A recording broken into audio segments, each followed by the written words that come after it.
much wood would a woodchuck? دا هماغه راتلونکی دی چې یو څو میاشتې مخکې ما درته په اړه ویلي وو. د ګوګل وی 3 ماډل اوس د ویډیو سره غږ هم جوړوي. دا وګورئ. This ocean, it's a force, a wild, untamed might. A girl told me we're made of prompts.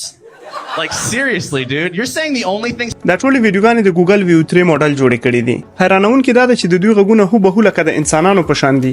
دا کس وګوره څومره په مهارت غږیږي. sense anymore. We used to have 7 fingers per hand. I remember it clearly. Now we just have 5 fingers per اوس د hand. عادي جملو په لیکلو سره نه یوازې تاسو ویډیو جوړولی شئ بلکې هغې ته غږ ورکولی شئ او په سینمایي کیفیت یې خپلو لیدونکو ته وړاندې کولی شئ. فکر وکړه دا به د فلمونو او سریالونو بازار څومره ورخراب کړي. په څو ثانیو کې به د مشهورو فلمي ستورو فلمونه جوړیږي. هغوی به حتی پرې خبر هم نه وي. لا معلومه نه ده چې نړیوال فلمي ستوري به دې پرمختګ ته کوم عکس العمل وښایي خو فکر نه کوم چې د دې ځوانانو ځای دې ونیسي. د پوهې کې چې تیار د نیټې دپاره زما د جانان دروازې ته لاړ نشي. موږ مو د مصنوعي ځیرکتیا له هرې څپې خبرو. په تمه شئ. How much wood would a woodchuck